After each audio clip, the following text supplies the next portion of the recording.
નમસ્કાર વિદ્યાર્થી મિત્રો, આજે આપણે અંગ્રેજીમાં એક વચનમાંથી બહુવચન કરતા શીખીશું. તો વિદ્યાર્થી મિત્રો, અંગ્રેજીમાં એક વચનને કહેવાય સિંગ્યુલર અને બહુવચનને કહેવાય પ્લુરલ. તો જોઈએ આપણે અંગ્રેજી વ્યાકરણમાં સિંગ્યુલર એટલે કે એક વચનમાંથી પ્લુરલ એટલે કે બહુવચન બનાવતા શીખવું ખૂબ જ મહત્ત્વપૂર્ણ છે. એટલે કે આપણે અંગ્રેજીમાં પણ એક વચનમાંથી બહુવચનમાં કેવી રીતે શબ્દો બને છે એ શીખવું ખૂબ જ મહત્ત્વનું છે. જો કે મોટા ભાગના શબ્દોમાં માત્ર એસ લગાવવાથી કામ બની જાય છે. મોટા ભાગના શબ્દો એવા છે કે એ શબ્દની પાછળ ફક્ત આપણે એસ લગાડીએ એટલે બહુવચન બની જાય છે. પણ અંગ્રેજીમાં તેના કેટલાક ખાસ નિયમો પણ છે.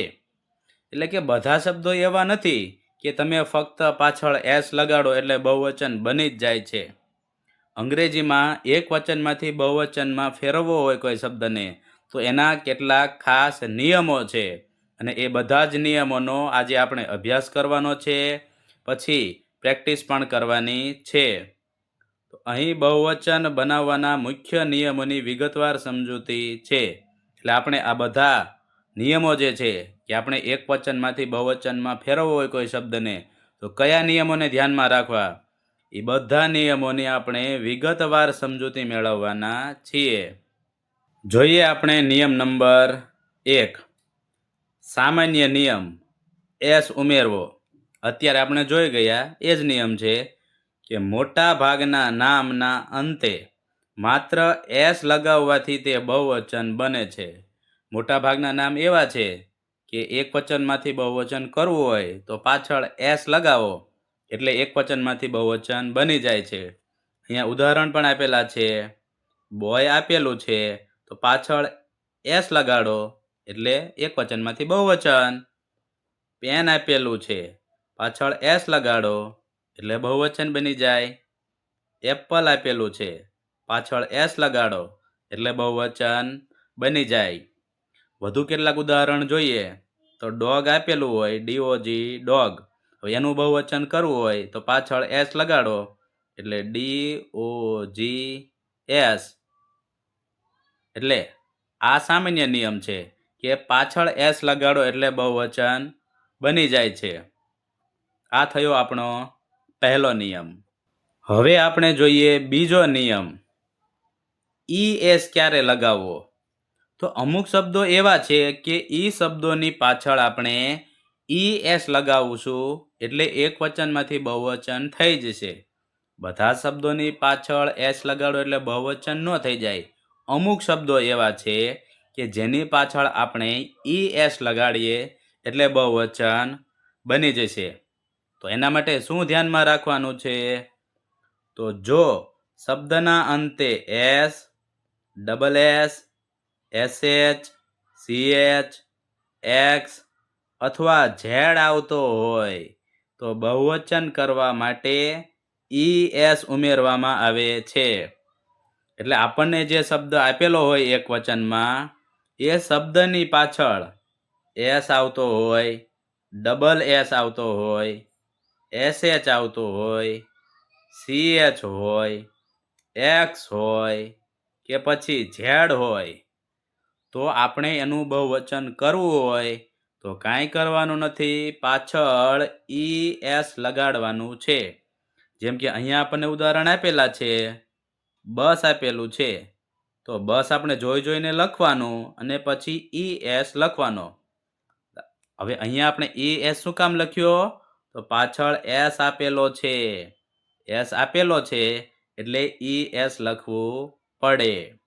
બીજું ઉદાહરણ જોઈએ તો નીચેનું કે બ્રશ આપેલું છે તો SH પાછળ આપેલું છે તો અહીંયા આપણને નિયમમાં SH આપેલું છે એટલે એનું આપણે બહુવચન કરવું હોય તો આપણે બ્રશ પહેલાં જોઈને લખશું, પછી ES લખવાનું એટલે બહુવચન થઈ જાય. એના નીચેનો શબ્દ જોઈએ, બોક્સ. હવે એનું બહુવચન કરવું હોય તો અહીંયા X આપેલો છે, અહીંયા નિયમમાં પણ X આપેલો છે એટલે પહેલાં બોક્સ આપણે જોઈને લખવાનું, પછી આપણે ES મૂકી દેવાનો. હવે અહીંયા આપણે શબ્દ જોઈએ ગ્લાસ, તો અહીંયા પાછળ ડબલ એસ, એસ એસ આપેલા છે, તો નિયમમાં ડબલ એસ પણ છે. તો હવે એનું બહુવચન કરવું હોય તો પેલા ગ્લાસ આપણે જોઈને લખવાનું, પછી ES લખવાનું એટલે બહુવચન થઈ જાય. પછી અહીંયા આપણને વોચ આપેલું છે નીચે, તો એમાં પાછળ CH આપેલું છે, તો નિયમમાં CH પણ છે. એટલે હવે એનું બહુવચન કરવું હોય તો આપણે વોચ આપણે જોઈને લખશું, પછી ES લખવાનું એટલે બહુવચન થઈ જાય. તો વિદ્યાર્થી મિત્રો, આ થયો આપણો બીજો નિયમ. હવે આપણે જોઈએ ત્રીજો નિયમ, વાય વાળા શબ્દોના નિયમો. તો અહીં બે પરિસ્થિતિ હોય છે, એટલે છેલ્લે વાય આપેલો હોય તો એમાં બે નિયમો આવશે. તો આપણે એમાં જોઈએ પહેલો નિયમ, જો વાયની પહેલા સ્વર, હવે સ્વરમાં કોને ગણવાના, તો A, E, I, O, U. એટલે વાયની પહેલા સ્વર હોય તો માત્ર એસ લગાવવો. આ તો પહેલા નિયમ જેવું થઈ ગયું કે આપણે ફક્ત એસ લગાડવાનો છે. પણ ધ્યાનમાં રાખવાનું કે વાયની પહેલા સ્વર એટલે કે A, E, I, O, U આમાંથી કોઈ એક અક્ષર હોવો જોઈએ. તો અહીંયા આપણને ઉદાહરણમાં આપેલું છે બોય. હવે છેલ્લે વાય આપેલો છે, તો વાયની પહેલા ઓ આપેલો છે, તો ઓ સ્વર છે, તો કે હા ઓ તો સ્વર આપેલો જ છે આપણને. તો વાયની પહેલા સ્વર હોય તો કાંઈ કરવાનું નથી, બોય જોઈને લખો અને પાછળ એસ લગાડી દો એટલે આપણું બહુવચન થઈ જશે. બીજું ઉદાહરણ જોઈએ, કીનો સ્પેલિંગ આપેલો છે KEY. હવે છેલ્લે વાય તો આપણને આપેલો છે, તો એની પહેલાનો શબ્દ આપણે એની પહેલાનો અક્ષર જોવો તો ઈ આપેલો છે. ઈ આપેલો છે તો ઈ સ્વર ગણાય? હા, ઈ તો સ્વર ગણાય. તો કાંઈ કરવાનું નથી, કી જોઈને લખો, પાછળ એસ લગાડો એટલે બહુવચન થઈ જાય. તો આવી રીતે જો વાયની પહેલા સ્વર એટલે કે A, E, I, O, U હોય તો આપણે ફક્ત એસ લગાડો એટલે બહુવચન થઈ જશે. તો આ થયો આપણો ત્રીજો નિયમ, અને ત્રીજા નિયમમાં પણ પહેલો નિયમ. હવે આપણે નિયમ 3માં બીજો નિયમ જોઈએ. પહેલા નિયમમાં આપણે વાયની પહેલા સ્વરની વાત કરી. હવે વાયની પહેલા સ્વર નો આપેલો હોય તો, એટલે કે વ્યંજન આપેલો હોય તો અહીંયા આપણે નિયમ જોઈ લઈએ. જો વાયની પહેલા વ્યંજન હોય તો વાય કાઢીને IES લગાવવું. આ થોડો નિયમ તો બીજા નિયમ જેવો થઈ ગયો, ES એમાં આવતું હતું, અહીંયા IES છે, પરંતુ અહીંયા આપણને વાય કાઢવાનો કયો છે. આપણે ઉદાહરણ જોઈએ એટલે સમજાઈ જશે કે શું કહેવા માંગે છે. તો અહીંયા આપણને બેબીનો સ્પેલિંગ આપેલો છે, છેલ્લે વાય છે, તો વાયની પહેલા બી આપેલો છે, તો બી તો વ્યંજન કહેવાય, કેમ કે સ્વરમાં તો A, E, I, O, U આ 5 જ સ્વર છે, બાકી બધા વ્યંજન છે, એટલે બી વ્યંજન છે. તો વાયની પહેલા વ્યંજન આપેલો હોય તો શું કરવાનું, તો પહેલા બેબી જોઈને લખવાનું નથી, વાય જોઈને નહીં લખવાનો, ત્યાં સુધીનો સ્પેલિંગ તો જોઈને લખવાનો. એટલે BAB આપણે જોઈને લખશું, BAB. હવે નિયમમાં શું હતું કે વાય કાઢી નાખવાનો છે, એટલે વાય તો લખવાનો નથી, IES લગાવવું. એટલે હવે આપણે IES લગાવશું, એટલે આપણું એક વચનમાંથી બહુવચન બની જશે. બીજું આપણે ઉદાહરણ જોઈ લઈએ. સિટી આપેલું છે, તો સિટીમાં પણ છેલ્લે વાય છે અને વાયની પહેલા છે ટી, તો ટી એ વ્યંજન છે, તો હા વ્યંજન છે. A, E, I, O, U આ 5 જ સ્વર, બાકી બધા વ્યંજન, તો ટી વ્યંજન છે એટલે વાયની પહેલા વ્યંજન છે, તો આપણે વાય કાઢશું, IES લગાડશું. તો આપણે આ CIT એટલો શબ્દ આપણે જોઈને લખશું, CIT. હવે વાય તો લખવાનો નથી, કેમ કે વાયને તો આપણે કાઢવાનો છે. તો હવે શું કરવાનું છે, IES આપણે લખવાનું છે. એટલે IES પાછળ લખો એટલે આપણું એક વચનમાંથી બહુવચન બની જશે. તો આ થયો આપણો ત્રીજાનો બીજો નિયમ, જે આપણે છેલ્લે વાય હોય એના બે નિયમોનો અભ્યાસ કર્યો. કે વ્યંજન હોય તો આપણે વાય કાઢી અને IES લગાડશું એવું બીજા નિયમમાં જોયું. અને પહેલા નિયમમાં તો સાવ સરળ હતું કે છેલ્લે વાય હોય અને અગાઉ સ્વર એટલે કે AEIOU આપેલું હોય તો કાંઈ કરવાનું નથી, ફક્ત પાછળ S લગાડવાનો છે. હવે આપણે જોઈએ નિયમ નંબર 4, F અથવા FE વાળા શબ્દો. આ તો નવું આવ્યું. હમણે આપણે છેલ્લે વાય વાળા નિયમો જોયા, તો અહીંયા તો છેલ્લે F અથવા FE હોય તો એવા નિયમો આપણે જોવાના છે. તો અહીંયા બે નિયમો ભેગા જ છે. છેલ્લે F આપેલું હોય તો એ ભલે, છેલ્લે FE આપેલું હોય તો એ ભલે. એક જ નિયમ માટે યાદ રાખશું આપણે. સામાન્ય રીતે જે શબ્દોના અંતે F અથવા FE હોય તેને કાઢીને VES લગાડવામાં આવે છે. એટલે કોઈ તમને શબ્દ આપેલો હોય એની પાછળ F આપેલો હોય અથવા FE આપેલો હોય તો એને કાઢી નાખવાનો છે. હમણાં આપણે Y કાઢતા હતા, અહીંયા આપણે F અથવા FE કાઢવાનો છે. પછી શું કરવાનું છે? તો આપણે VES લગાડવાનો છે. હમણાં આપણે IES લગાડતા હતા, અહીંયા VES લગાડવાનો છે. તો આપણને ઉદાહરણ આપેલા છે, આપણે જોઈ લઈએ. તો પહેલા આપેલું છે લીફ. લીફ તો એમાં પાછળ F આપેલો છે, તો F આપેલો છે એટલે F આપણે કાઢી નાખવાનો છે. એટલે LEA આપણે જોઈને લખશું. હવે F લખવાનો નથી કેમ કે કાઢી નાખવાનો છે. પણ પછી શું કરવાનું છે? તો કે VES લખવાનો છે. તો આપણે VES લખશું પાછળ એટલે આપણું બહુવચન બની જશે. હવે આપણે નીચેનો શબ્દ જોઈએ. તો અહીંયા આપણને લાઈફ LIFE આપેલું છે. તો શબ્દની પાછળ આપણને FE આપેલું છે. તો FE આપણે લખવાનું નથી કેમ કે FE આપણે કાઢી નાખવાનું છે. એટલે LI આપણે જોઈને લખશું. પછી શું કરવાનું છે? તો કે VES લખવાનું છે એટલે VES લખશું. હવે આપણે ત્રીજું ઉદાહરણ જોઈ લઈએ. અહીંયા આપણને વાઇફ આપેલું છે, તો એમાં પણ છેલ્લે FE આપેલું છે. તો આપણે FE હોય તો એ કાઢી નાખશું. એટલે આપણે WI જોઈને લખશું. તો WI આપણે જોઈને લખ્યા બાદ હવે શું કરશું? તો કે આપણે VES લગાડવાનું છે. તો VES લખીએ એટલે આપણું બહુવચન તૈયાર થઈ જશે. હવે વિદ્યાર્થી મિત્રો ખાસ ધ્યાન રાખવાનું કે અમુક શબ્દો એવા પણ છે કે જ્યાં તમે પાછળ F હોય તો પણ એને કાઢવાનો નથી કે ત્યાં VES લગાડવાનું નથી. તો અહીંયા આપણને એવા બે શબ્દો આપેલા છે.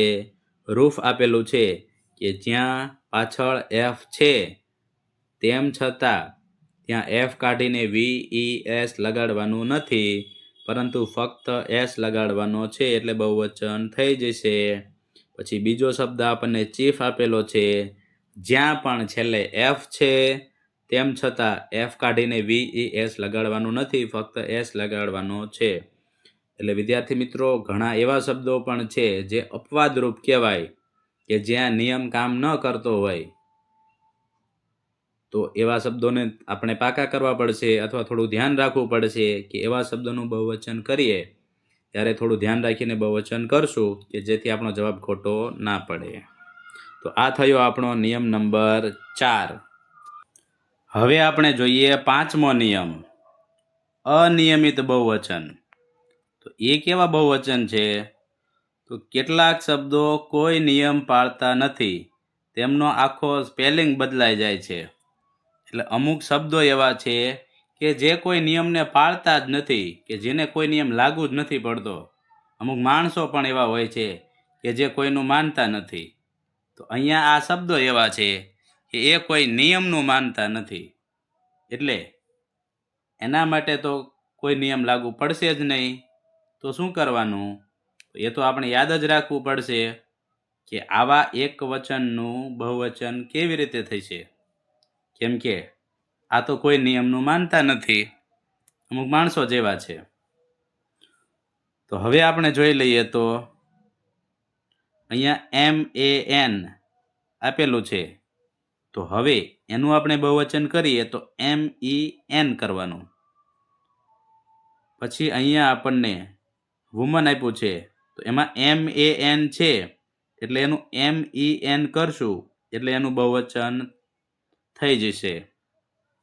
પછી અહીંયા આપ્યું છે ચાઇલ્ડ, તો એનું બહુવચન કરીએ એટલે થઈ જાય ચિલ્ડ્રન. પછી અહીંયા ફૂટ આપેલું છે, તો એનું બહુવચન થાય ફીટ. એટલે આનો અર્થ એવો થાય કે ડબલ ઓ આપેલા હોય તો ડબલ ઈ કરશું. તો અહીંયા આપેલું છે ટૂથ, તો એનું બહુવચન કરીએ એટલે આ ડબલ ઓની જગ્યાએ ડબલ ઈ કરશું એટલે ટીથ. પછી આપણને માઉસ આપેલું છે, તો એનું માઇસ થઈ જશે. એટલે વિદ્યાર્થી મિત્રો, અહીંયા તમે થોડોક એવો નિયમ બનાવી શકો કે જો MAN આપેલું હોય કોઈ શબ્દમાં, જેમ કે અહીંયા વુમન આપેલું છે એવી રીતે, એટલે MAN હોય તો એનું MEN કરવાનું. પછી ડબલ ઓ આપેલું હોય તો અહીંયા ડબલ ઈ કરશું. અહીંયા પણ એવું જ છે. એટલે આવું થોડુંક તમે યાદ રાખી શકો. બધી જગ્યાએ આવું તો નહીં જ આવે, કેમ કે અમુક શબ્દો પાછા એવા પણ છે. કેમ કે અહીંયા ચાઇલ્ડ આપેલું છે તો એનું ચિલ્ડ્રન થયું છે, માઉસનું માઇસ થયું છે. એટલે ઘણા શબ્દો એવા છે, અમુક વ્યક્તિઓ જેવા. અમુક વ્યક્તિઓ પણ એવા છે ને કે જે કોઈનું માનતા નથી. તો એમ આ શબ્દો એવા છે કે એ કોઈ નિયમનું માનતા નથી. એટલે આવા શબ્દો તો તમારે પાક્કા જ કરવા પડશે. આ થયો આપણો નિયમ નંબર 5. હવે આપણે જોઈએ નિયમ નંબર 6, જે ક્યારેય બદલાતા નથી. તો અમુક શબ્દો એવા છે, કેવા? તો કે જે ક્યારેય બદલાતા જ નથી. એનું એક વચન હોય કે બહુવચન હોય એ સરખું જ રહે છે. કેટલાક શબ્દો એવા છે જે એક વચન અને બહુવચન બંનેમાં સરખા જ રહે છે. એટલે ઘણા શબ્દો વિદ્યાર્થી મિત્રો એવા છે કે જેનું એક વચન કરો કે બહુવચન કરો એના એ જ રે. હમ નહીં બદલેંગે, તુમ ચાહે કુછ ભી કર લો. તો આ શબ્દો એવા છે, હમ નહીં બદલેંગે, એટલે અમને તમે એક વચનમાં રાખો તોય ભલે, બહુવચનમાં રાખો તોય ભલે, અમે બદલવાના નથી, અમારામાં બદલાવ આવશે નહીં. હમ નહીં બદલેંગે. તો એવા કયા શબ્દો છે? તો કે શીપ, પછી ફિશ. તો અહીંયા આપણને એવું કહ્યું છે કે અથવા ફિશીસ, પણ સામાન્ય રીતે ફિશ વપરાય છે. એટલે આપણે જ્યારે ફિશનું બહુવચન કરશું તો અહીંયા ભલે પાછળ SH આપેલો હોય તો પણ આપણે ES લગાડશું નહીં. આપણે તો ફિશનું ફિશ રાખવાનું છે. કેમ કે સામાન્ય રીતે ફિશ વપરાય છે એટલે ત્યાં આપણે ES લગાડશું નહીં. પછી આપણને આપેલું છે ડિયર, તો એનું આપણે જ્યારે બહુવચન કરશું તો પણ એનું એ જ રહેશે, હમ નહીં બદલેંગે. એટલે આવા અમુક શબ્દો છે કે જેનું આપણે એક વચનનું બહુવચન કરીએ તોય એના એ જ રહે છે, બદલાતા નથી. હવે વિદ્યાર્થી મિત્રો, ખાસ ધ્યાન રાખવાનું. તો શેનું ધ્યાન રાખવાનું છે? તો કે દ્રવ્યવાચક નામ. તો દ્રવ્યવાચકમાં શું હોય? તો કે ખાવા પીવાની વસ્તુ મોટા ભાગે હોય, જેમ કે વોટર એટલે કે પાણી, મિલ્ક એટલે કે દૂધ, સુગર એટલે કે ખાંડ. આવા શબ્દો આપેલા હોય તો એનું ક્યારેય બહુવચન થતું નથી. મતલબ કે એના એ જ શબ્દો રહે છે, ત્યાં પાછળ S નથી લાગતો, ES નથી લાગતો. એટલે ખાસ ધ્યાન રાખવાનું કે આવા દ્રવ્યવાચક જે નામ આપેલા હોય તો એનું આપણે બહુવચન કરવાનું નથી. આ થયો આપણો નિયમ નંબર 6. હવે આપણે ખાસ ઉદાહરણોવાળી એક્સરસાઇઝ જોઈએ. તો તો અહીં તમારી પ્રેક્ટિસ માટે કેટલીક ખાલી જગ્યાઓ અને શબ્દો આપ્યા છે. ઉપર જણાવેલા નિયમોનો ઉપયોગ કરીને તેને બહુવચનમાં ફેરવો.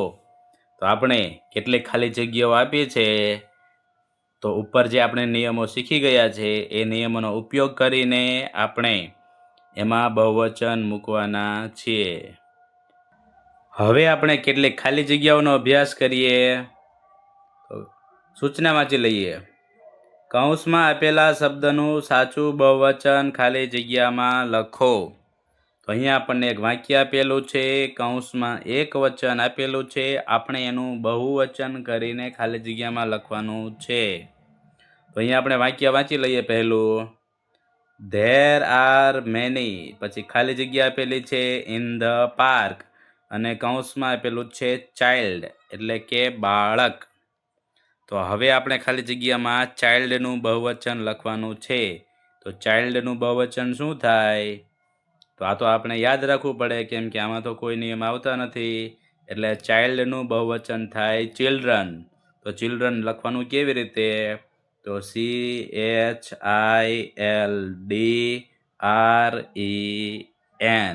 આવો જવાબ થઈ જશે, ચિલ્ડ્રન. હવે આપણે એના પછીની એટલે કે બીજા નંબરની ખાલી જગ્યા જોઈએ. I bought 5, પછી ખાલી જગ્યા ફ્રોમ ધ માર્કેટ, કૌંસમાં આપેલું છે મેંગો. તો અહીંયા આપણે એનું બહુવચન મૂકવાનું છે. તો અહીંયા પાછળ ઓ આપેલું છે, તો આપણે એક નિયમ એવો હતો, બીજો નિયમ, કે જેની પાછળ ઓ આપેલો હોય એનું બહુવચન કરીએ તો પાછળ ES લગાડવાનું છે. એટલે મેંગોની પાછળ આપણે ES લગાડીએ એટલે આપણું બહુવચન થઈ જાય. હવે આપણે જોઈએ ત્રીજી ખાલી જગ્યા. ધ ખાલી જગ્યા are flying in the sky, કૌંસમાં આપણને બર્ડ આપેલું છે. તો હવે બર્ડનું બહુવચન શું કરશું? તો સાવ સરળ છે. આપણો પહેલો નિયમ કે શબ્દની પાછળ S લગાડો એટલે બર્ડનું થઈ જશે બર્ડ્સ. પાછળ S લગાડો એટલે આપણું બહુવચનનું રૂપ થઈ જશે. હવે આપણે જોઈએ ચોથી ખાલી જગ્યા. ઓલ ધ ખાલી જગ્યા વર ક્લીન, અને કૌંસમાં આપેલું છે ડીશ. તો હવે ડીશનું બહુવચન કરવાનું છે. તો શું થશે? કયો નિયમ આવશે? તો અહીંયા પાછળ SH આપેલું છે. તો આપણો બીજો નિયમ હતો કે જે શબ્દની પાછળ SH આપેલું હોય એનું બહુવચન કરો. એટલે શું કરવાનું? પાછળ ES લખવાનો. એટલે ડીશની પાછળ ES લખો એટલે આપણું બહુવચન થઈ જાય. હવે આપણે જોઈએ પાંચમી ખાલી જગ્યા. ધ ખાલી જગ્યા આર શાર્પ, કૌંસમાં આપેલું છે નાઇફ. અહીંયા વિદ્યાર્થી મિત્રો ખાસ ધ્યાન રાખવાનું કે આને વાંચવાનું છે નાઇફ. આગળ ક બોલવાનો નથી, આગળ કનાઈફ એવું બોલશો, કનાઈફ, તો એ ખોટું પડશે. આપણે નાઇફ બોલવાનું છે. હવે આપણે એનું બહુવચન કરીએ તો એનું બહુવચન કેવી રીતે થશે? તો આપણે એક નિયમ એવો પણ શીખી ગયા છીએ કે પાછળ FE આપેલું હોય તો FE કાઢવાનું. મતલબ કે આ KNI જોઈને લખવાનો. તો આપણે લખીએ KNI. આ FE પાછળ લખવાનું નથી, એ કાઢવાનું છે. તો હવે શું કરવાનું? એ તો કાઢી નાખ્યું, પણ કાંઈક લખવું તો પડશે ને. તો કાંઈ નહીં, સાવ સરળ છે. VES લખવાનું છે. એટલે આ થઈ ગયું આપણું બહુવચનનું રૂપ. હવે આપણે જોઈએ છઠ્ઠી ખાલી જગ્યા. તો છઠ્ઠી ખાલી જગ્યામાં એવું છે કે 3 પછી ખાલી જગ્યા આર પ્લેઇંગ ફૂટબોલ, કૌંસમાં બોય આપેલું છે. હવે આનું બહુવચન કરવાનું છે. તો શું કરશું? તો છેલ્લે વાય આપેલો છે એવો નિયમ આપણે હતો, એવા 2 નિયમ હતા. નિયમ 3માં આપણે 2 નિયમ શીખી ગયા છે કે છેલ્લે વાય આપેલો હોય તો શું કરવાનું? તો વાયની પહેલાંનો અક્ષર આપણે જોતા હતા કે વાયની પહેલાંનો અક્ષર તો અહીંયા ઓ આપેલો છે. તો ઓને શું કહેવાય? સ્વર કહેવાય કે વ્યંજન કહેવાય? તો સ્વરમાં તો એ ઈ આઈ ઓ, આપણો ઓ આવી ગયો. ઓ સ્વર સ્વર સ્વર ઓ આવી ગયો એટલે સ્વર કહેવાય. તો વાયની પહેલાં સ્વર આપેલો હોય તો શું કરતા હતા? પાછળ આપણે એસ લગાડતા હતા. આપણે પહેલા નિયમ જેવો સાવ સીધો અને સિમ્પલ નિયમ. એટલે એસ લગાડીએ પાછળ એટલે બોયઝ એ આપણું બહુવચનનું રૂપ થઈ જશે. BOYS. હવે આપણે જોઈએ 7મી ખાલી જગ્યા. આઈ હેવ ટુ ખાલી જગ્યા અને કૌંસમાં આપેલું છે બેબી. તો અહીંયા પણ છેલ્લે વાય આપેલો છે. તો વાયની પહેલાં બી આપેલો છે. તો વાય આપેલો હોય છેલ્લે અને પહેલાં બી આપેલો છે. તો પહેલાં જોવું પડશે કે બી સ્વર કહેવાય કે વ્યંજન કહેવાય? તો સ્વરમાં તો એ ઈ આઈ ઓ યુ. બી તો ક્યાંય આવ્યો જ નથી એટલે બીને સ્વર કહેવાય નહીં, બીને વ્યંજન કહેવાય. તો વ્યંજન હોય તો શું કરવાનું છે? તો વ્યંજન હોય એટલે કે છેલ્લે વાય હોય ને પહેલાં વ્યંજન આપેલું હોય તો વાયને કાઢી નાખવાનો. એટલે બી આપણે જોઈને લખવાનું. હવે વાય તો કાઢી નાખવાનો છે એટલે વાય તો લખવાનો નથી, પણ તો પાછળ લખવાનું શું? સાવ સિમ્પલ,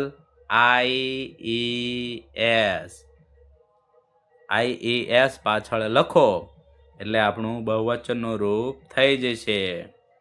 એટલે વિદ્યાર્થી મિત્રો ખાસ ધ્યાન રાખવાનું કે છેલ્લે વાય આપેલો હોય અને જો પહેલાં સ્વર હોય તો પાછળ એસ લગાડો, અને છેલ્લે વાય હોય અને પહેલાં વ્યંજન હોય તો વાય લખવાનો નથી, એટલે કે વાયને કાઢીને પાછળ IES લગાડો એટલે આપણું બહુવચન થઈ જશે.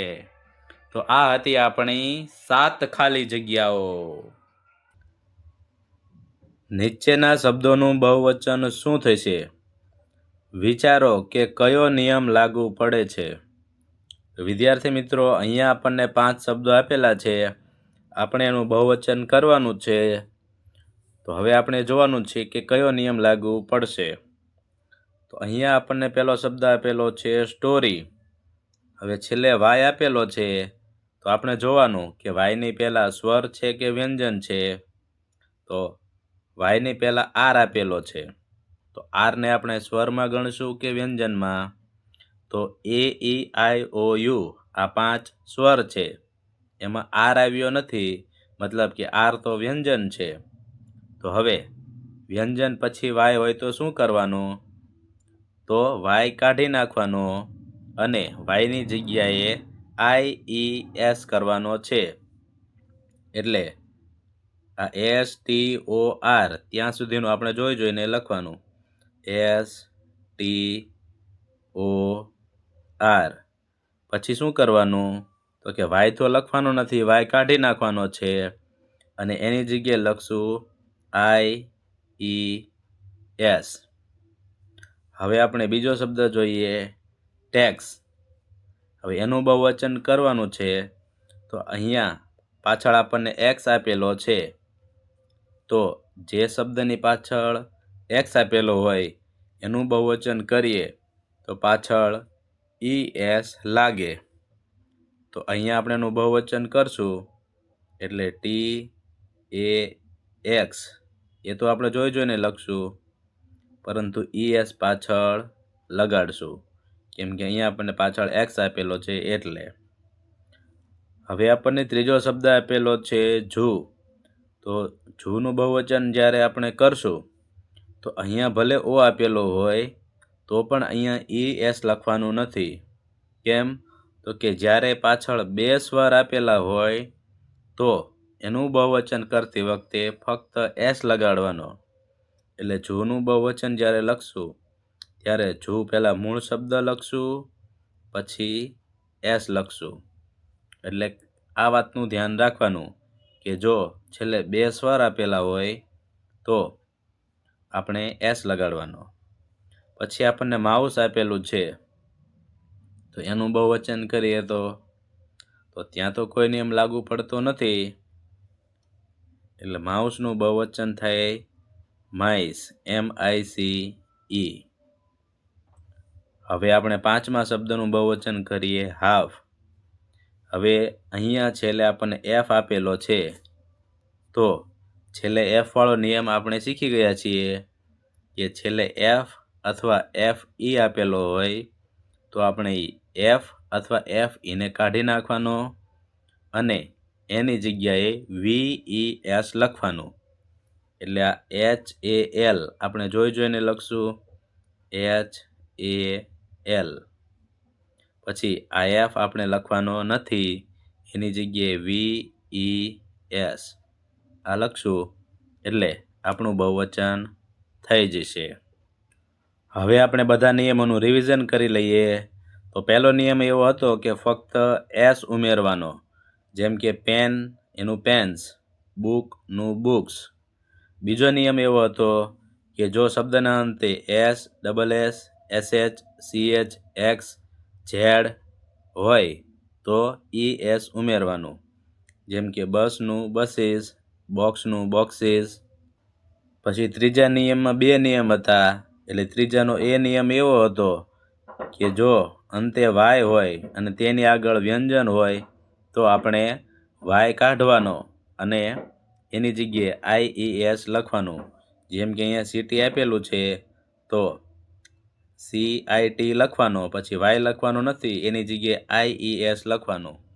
પછી બેબી આપેલું છે તો BAB એ આપણે જોઈને લખશું, પછી Y લખવાનું નથી પણ IES લખશું. પછી ત્રીજાનો B નિયમ એવો હતો કે જો અંતે Y હોય અને તેની આગળ સ્વર એટલે કે AEIOU હોય તો ફક્ત S ઉમેરો. એટલે શબ્દની અંતે Y આપેલો હોય અને એની આગળ સ્વર હોય તો આપણે ફક્ત S ઉમેરવાનો છે. જેમ કે અહીંયા બોય આપેલું છે તો છેલ્લે Y છે પણ Y પહેલાં સ્વર O આપેલું છે એટલે આપણે ફક્ત S ઉમેરેલો છે. અહીંયા બીજા ઉદાહરણમાં કી આપેલું છે એટલે કે છેલ્લે Y છે, અગાઉ E આપેલો છે એટલે કે સ્વર છે એટલે આપણે S ઉમેરેલો છે. ચોથો નિયમ એવો હતો કે જો અંતે F કે FE હોય તો તેને કાઢીને VES ઉમેરો. અહીંયા લીફ આપેલું છે, છેલ્લે F આપેલો છે તો આપણે F લખવાનો નથી, એની જગ્યાએ VES લખવાનું. બીજા ઉદાહરણમાં FE પાછળ આપેલો છે તો FE આપણે કાઢી અને VES લખવાનું એટલે આપણું બહુવચન થઈ જશે. પછી પાંચમો નિયમ એવો હતો કે જે અનિયમિત રૂપો હતા કે જેમના સ્પેલિંગ બદલાઈ જતા હતા, જેમ કે MAN એનું બહુવચન કરીએ એટલે MEN થઈ જાય.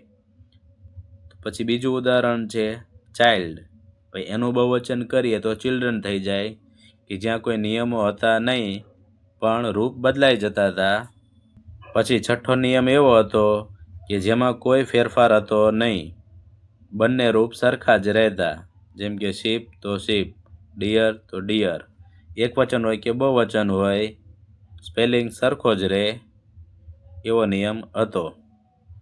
હવે અહીંયા પ્રેક્ટિસ માટેના પ્રશ્નો આપેલા છે કે જેના જવાબ વિદ્યાર્થીઓએ જાતે લખવાના છે. 5 પ્રશ્નો આપેલા છે, એ પાંચેયના જવાબ વિદ્યાર્થીઓએ કોમેન્ટમાં જણાવવાના છે. વિદ્યાર્થી મિત્રો, જો તમને અમારો આ વિડીયો પસંદ આવ્યો હોય તો વિડીયોને લાઈક કરજો, કોમેન્ટ કરજો, શેર કરજો અને અમારી યુટ્યુબ ચેનલને સબસ્ક્રાઈબ કરજો. જય હિન્દ, જય ભારત.